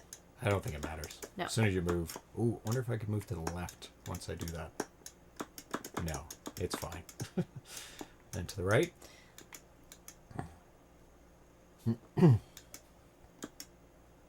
Yes. Oh. To the right. Yeah. And where are you? Here, right? No. C. Okay, and then...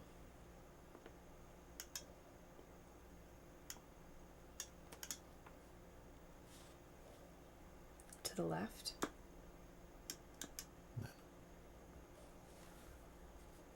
From there.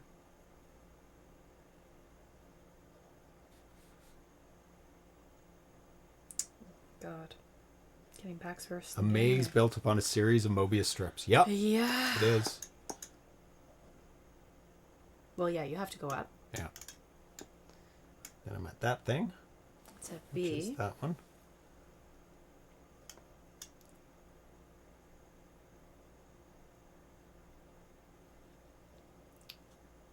This side, right? So go to the upper part and then across. Oh, nope. We're We back. went right back. Okay. Go Let's down. do this again.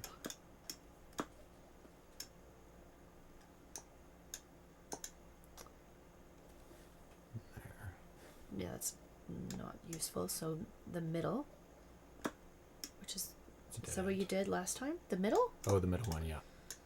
Okay, and then down to the right. Not there. Straight down. Straight down. Nope. Where you were going. Straight down. Oh. Yeah. That's what I did first. Oh, wait. That is confusing me. So go back. Go down to the other one then. Oh, that is a dead end. That's what I thought. Okay. So to the right. Someone with a decent sense of direction. This is somewhat infuriating. Yeah. Yeah. Brutal. We have a map. Yeah. Left at the round rock. Right? Go Hi, right. 7 of 7. Go right. Okay. Did you... Is this what we just did and you ended up... No, it's not. It's a different one. Oops. Okay. This is B. Yep, we're back. We're back. How the hell? How do we get back? Atarius Maximus says, I can't take credit for this particular May design. Oh, go to the left maybe this time. I think there were 3 I borrowed from Indenture. The other 27 were my own design. Yeah, this is right.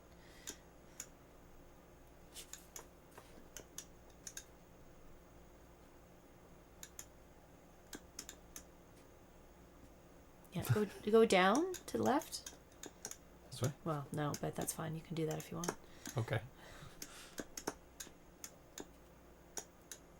Oh, No. sadness. That was not what I thought was correct. Yep. There, to the left. Nope, left. Okay. So where are we This now? is a simulation of what it's Go like down. living in LA in the days before Google Maps, and you had to rely on Thomas Guide. That's oh my, what? Okay. To the right.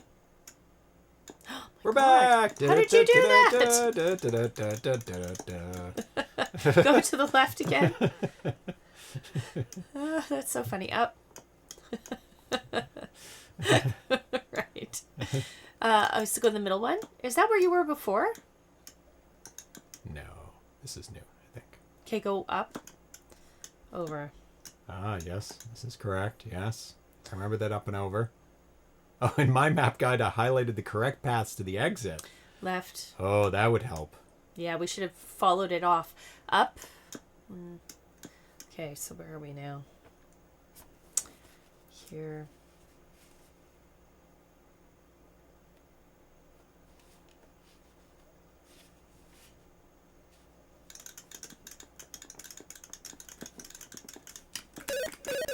Oh, it's funny you have the sword in here. There's nothing to kill. Nice. Is there things to kill later on, Atarius Maximus, in the So, go to the upper one. That's not where you came from. There, to the right. Nope, that's not where I want to be. Go back. Okay. Where did you come through? Right here. Okay. I attack the darkness. Oh, saw a bug. Trying to recreate it. I knew I saw it. Where the sword is to the right, off screen. How did I do it?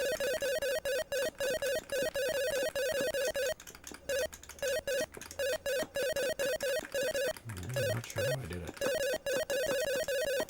Oh, you can hold down the button. Okay, none of this is going to get you anywhere good. So go back the way you came. Okay. Oof. Go straight down. Is that where you came from? Maybe. I don't know. Terrible with mazes.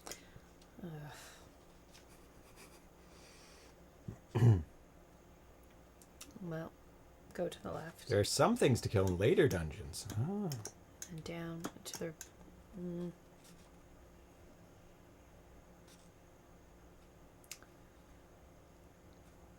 Take the... No, go up one. Take that.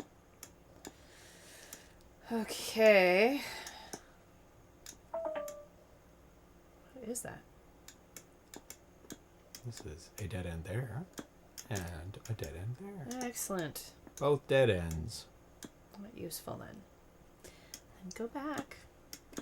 I don't know how we got the chalice in the first place. We must finish this level. Yeah, it was a dying battery on the tablet beside us that we use for Go the down chat. to the bottom one. It's that. Yeah, and then... Oh, this is gonna... This is... Go down. That gets you right out. Go to the right. It gets you back in the dungeon. Oh, or do you have to get to the other side? I just go over to the exact same place on the other side. Hooray! Woo! Hey, stairs! Should I take them? Yay! You're back to where you started. Oh, we can go back in if you want. Okay, we have to get the key now. So, key? Which way? You killed the rat and it dropped a gold ring, a barrel of mead, and a complete set of plate armor. I love that Oh, too. nice rat. Yeah. Thank you, rat. Okay, so you're gonna go down one and to the left. To the left, to the left. Kill him. Ah. You can just hold down the button and you have like a sword. Oh, do you? Yeah. As you move? To the left, to the left. See? Much easier. Ah! Ow. Hey, get out of here. To the left. Now you have to get the key. And not give it up to the bat and not die. Okay, I'll try. Try. Do your best. Here's a cat to bite you. Sid says, do your best. Do your best, that's all you can do. Yes. This cat loves plants. Oh, yeah. Every morning, he tends his plants. Yep. And we're not joking. He goes through the plants and he pulls off the dead leaves. Yep, throws them on the floor. Throws them on the floor. Maybe plays with them a bit. It is so cute. Oh, there it is. There's that Coffee jump. bean! There's that jump again. A little jump? Yeah, and I hit the bat right before I went through the room, which might have something to do with it. Oh, Atarius Maximus, I got the post ready to go at Atari Age. I'll post it Excellent. as soon as you guys beat this level, no pressure. We're almost Do you there. get the key? Yeah. I've All got right, the key. so you have to basically go back the way you came. I'll try. It might have to help me at points. Oh, there's a bat that is not going to chase us. Do not touch the bat. That is the only rule in this game. Yeah. Don't touch the bat. Bats are off limits. Don't touch the cat. Oh, I always touch the cat. Don't touch the bat. You're I was getting close. very aggressive. Be aggressive. Be aggressive. What is that from? What song is that That's from? basically a cheerleading call. But it's in a song too. I don't know. It's a cheerleader's call. Be aggressive. Yeah. Be aggressive. Be aggressive. It's so funny because it's so like nonchalant. It's like sung happily. Watch the bat. Where are you going? I don't know. Do you know where you're going? Go up. Down probably. No, up. Really? Up. And watch the bats. I am watching the bat. Watch the bats. It's right there. I'll get rid of the bat. Oh, there you go. I'll cheese it. Cheese the bat. Cheese that bat off the screen. My kid's basketball coach asked the team, who runs the world tonight? And now you say, to the left, to the left. To the left, to the left. So you replaced the Beyonce song that was stuck in my head all night with another Beyonce song. Okay, this is the beginning, but Yes. that's not where we want to be. No, you want to go to the right. You want to keep going to the right. Oh, okay. You said go back. No, Go back where you were. hit the... No, don't go up. Oh. Getting rid of the bat. Okay. No, he's fine. He's fine. He's fine. He's going straight. No. You're crazy. Getting rid of the bat. Okay, you go down one and over to the right. There you go. And do not touch the bat. Well, that's what I'm trying to do. Okay. Get So mad at me. now there's just one path. So Okay. just Don't watch. touch the bat. Don't touch the bats. So Do not get aggressive. touch the bat. Do not be aggressive. Be Watch out. aggressive. Oh, another jump. It's another screen jump. Oh, it again. no. Oh, it speeds up. The beam speeds up. Oh, at points? Yeah. Careful. It's not moving. Ah. So sparkly. It's very minor screen jump, but none shall pass. I'm really It does hoping speed our up and slow down. local cinema does its usual Lord of the Rings marathon. You think it would be announced by now? There it is. Okay, I've got the key. I've got. Woo! Yeah! That's how you do it. That is not how you do Realm a complete. super crazy maze. Your But we journey got there pretty continues. fast. Level 2. Yay! I heard there's a new anime coming out. So I wanted to just show quickly the different looks of the levels. Oh, just to show them off. Yeah. Yeah, I think level 6 is a bit different. Is quite different. Thank you, Atarius Maximus. It was embarrassing, but we did it. Yeah, Gamadev, I heard there. I was looking it up, and then I saw that there is an anime coming out just before Oh. Christmas time. Right. Lord of the Rings, yeah. But the last couple of years, they've done a full 3-movie extended edition Lord of the Rings marathon that runs a whole day. Ah, Oh, look at this! yeah, very different. Oh, right? wow! Changes the look. It looks completely. great. Little elves. Oh, they shoot? No, they don't have any. They shooting just look capabilities. threatening. They look like they're going to They shoot. ran out of arrows. They Wow. just beat you with it. That's what they do. It's actually funny when they hit you, they bounce back, which is a nice thing Well- because then they don't go. Grrr. The other ones Bite on would your flash shoulder. and freeze, I noticed, if you hit them too many times. Oh, look at this! Got a Dude, coin. it's disco floor. Woo! Disco! Disco dungeon. Disco dungeon. There we Or go. realm, I guess. But that was fun. So great job, Atarius Maximus. Post. So you can find that in the Atari Age forums in the 2600 section in the Batari Basic, I think he said. Later levels don't bounce back nearly as far. Oh, okay. So you got to be Gets more very difficult. careful. That makes sense. That makes As sense. you progress. Posted! Posted. Yay! Excellent. That's Congratulations. awesome. I can't wait to play all of the levels. Yes. It'll be fun. And yell at James for All going 30. through things too quickly. Oof, no, that's a lot. slow down. Left. No, the other left. Stop moving so Oh, fast. that I can't left. keep track of where you are. So let's take a look at what is coming up on the show. Let's make it big. There we go. So, on Friday's show, we're doing the retail unboxing of The Wizard of the Tower. It was the game I could not stop until I won. It was lots of fun. It's a platformer. But we got the box for it, the retail version. It's sitting right there. Still packaged up. Thanks. Not going to open it. And we're also going to do the retail unboxing of Berta and the Butterflies and play that. And possibly some more games. I'll probably add on to that. And then we're doing a special Sunday show for the exclusive world premiere of Casey's Gold, which I've been beta testing for the last little while. You guys will love it. You've seen, I'm sure, the teaser video by now. If you haven't, definitely check it out. And if you were lucky to be in Portland, to meet them. Yeah. And to play it, And to a little play bit it. of it. They had a little bit of it to play. Yep. They had a little test of it that you could play. And you can also meet all three of the people there. But on Sunday, we're going to have them live on the show. Dan Kitchen, Gary Kitchen, and David Crane from Audacity. The Audacity Trio. That is at a special time as well, 4 p.m. Pacific, 7 p.m. Eastern on Sunday. That's the 24th. And then skipping ahead to the 29th. We're going to have another exclusive world premiere of Bounty Bob Strikes Back for the 7800 by Bob De Crescenzo, and have an interview with him.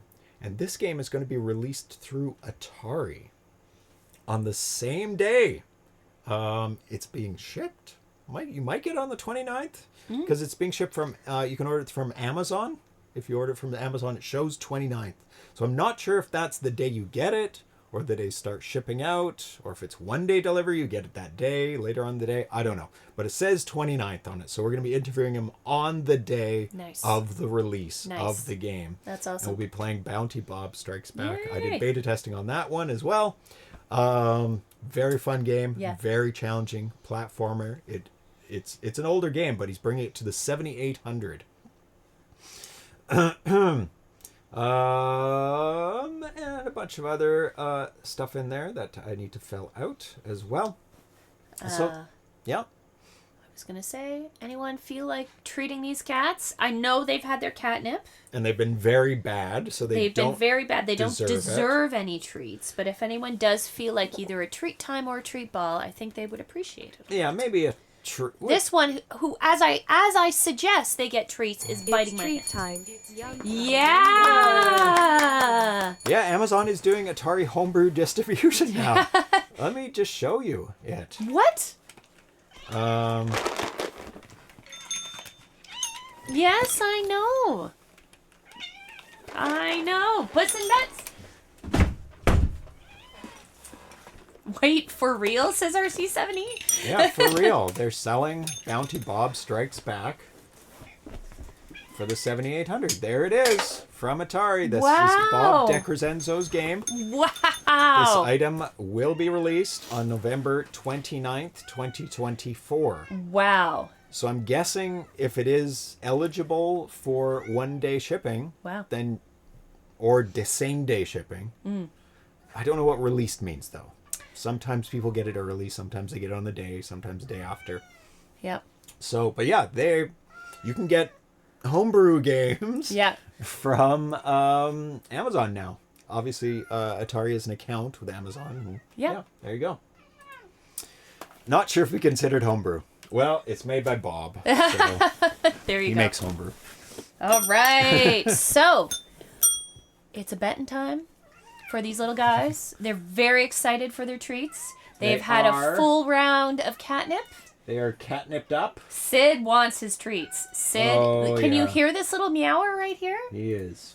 You are trouble. I'm not sure you deserve them. He doesn't, but who thinks? 8-Bit Poet thinks he deserves them. Yes. Oh. All right. Have a good night, Atarius Maximus. Steve. You're not going to bet on cats? Okay, so there we go. The bets are going. You have a minute and a half to bet on these bad kitties. Yes. You can bet against the baddest kitty or bet for the baddest kitty that have been disruptive.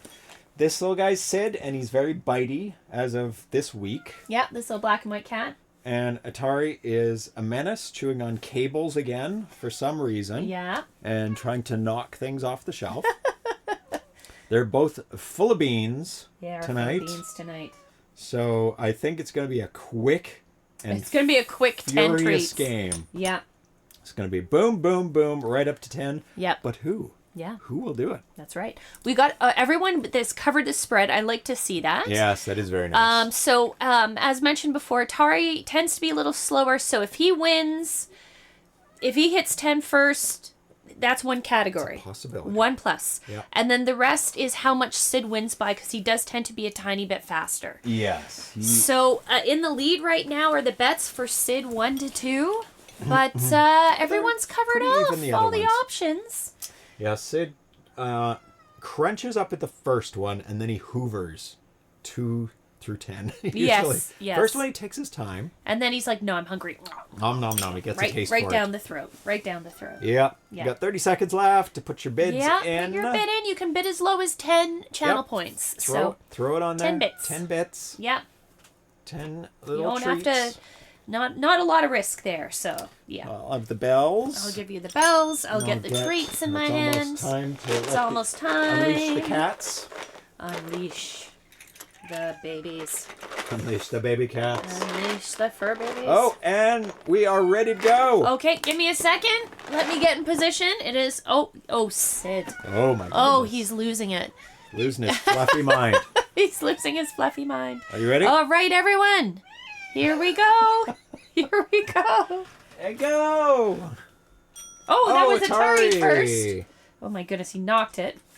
Oh, there he there's finally Sid. made it ring. Oh my goodness. He did find it, so that's good. Be aggressive. Be aggressive. Kitties, be aggressive. Be aggressive. Oh, no, you have to ring it, not push Oh, it. there you very go, strong Sid. second ring from Sid. Atari's... Oh, that was Sid. That was Sid. Yeah, he had his paw underneath. There's Atari. Atari. It's 3-2. Oh, Sid wants his he's treats today. inhaling them. Oh, my goodness, Sid. Atari. Are those scraps of... No, Okay. I think it's catnip. Okay, 4-3 for Sid. Sid, are you going to hit again? No. Almost. Oh, Atari's going to catch up. Oh. Oh, no, Sid slides in number 5. There's There's Atari. Atari. Oh, that cat. But down by 1. Oh, Sid distracted. is trying to steal. Oh, Sid. 6-4 for Sid. And Atari's thinking about it. Oh, I heard that ring. It made a sound. Sid made a sound. I don't think he did. Okay. I don't agree with that. Well, I'll wait. There we go. There There's we Sid. go. I already gave him one. Did you? Yeah. So it's even now. 7-5. Oh, good one. 7-6. Oh, Sid. Oh, my Sid gosh. staying at 2 up. And now it's game point for Sid. Can Atari change it? It's 9-7. Oh, it's Oh over. my goodness. 3 points. 3 points. 3 whiskers above 3 Atari. whiskers, Sid. Good job, Sid. 15% of the bet Yeah. went down to Sid 3. Yeah, So good let's kitties. see who got that. Kitties. Wash my hands. I apologize for my voice. It is almost gone. It's going to be gone tomorrow. I can guarantee you that. Okay, who got the bets right? Dan, AVC, and Gamma Dev. Congratulations, Dan and Gamma Dev. You listening, kittens? And congratulations to Sid. So they won by a ratio of 6.5 to 1. Ooh, Dan, AVC, and Gamma very Dev. nice. Congratulations Good job. to the winners. Yes. And thank you so much for tuning in tonight to check out the exclusive world premiere of The Realm of Riesig. And now you, Riesig, you can play it. You can download it yourself and make your way through the mazes. So thanks for tuning in. Nostalgic, Johnny the Whiz Kid, RC70, Dan, AVC. Pseudographics. Atarius Maximus, of course. Yay, thank you so for letting much us play your again. games. Vitoko. It's Kev. 8-Bit Poet. Blank Quentin. Blank Quinton. I think Or you already Quentin. said Oh, BR Pocock. Beer Pocock. 7 of 7. Wow. And condolences, BR Pocock. Lost his kitty. Oh, I'm so sorry. I didn't know that. Yes. Pixel kitty. Oh, I'm so Oh. sorry. Yeah. So Our hard. condolences. It's very, so very hard, hard to lose a fur baby. Yeah. 7 of 7. Huge Ass, Arena Foot, Carl G, Philip Meyer, Yeah. Vitoko, probably said your name already. Ivory Tower Collections, and Cyrano. Cyrano. I saw right at the beginning there. Yep. Oh, you're welcome. Yeah. Cuddle your other kitty. Yes. Yeah. Great Atari beer pong. Oh, yes, we I should always check on that. forget. I always forget. Atari beer pong. Great guy. Great guy, and usually streaming right around the time we finish. So Let's see if he's Very on. He's very- always on. He's on. He's There we on. go. So let's raid Atari beer pong. Send him some love our way. So Yes. thanks for hanging out with us. We'll be back thank you on so much. Friday with Darcy, and then Sunday With me. with you. So yeah, I'll have to get you to practice the game a little bit. Yeah. Teach you the basics. Yeah. So yeah, thanks for hanging out. And we'll be back soon. Tune in Friday and definitely Sunday for an exclusive world premiere of Casey's Gold. It's going to be a lot of fun talking with the Audacity people. And stay tuned. We're going to send you on over to Atari Beer Pong fellow Canadian. Yes. See you soon, everyone. Bye-bye. Bye. Good night.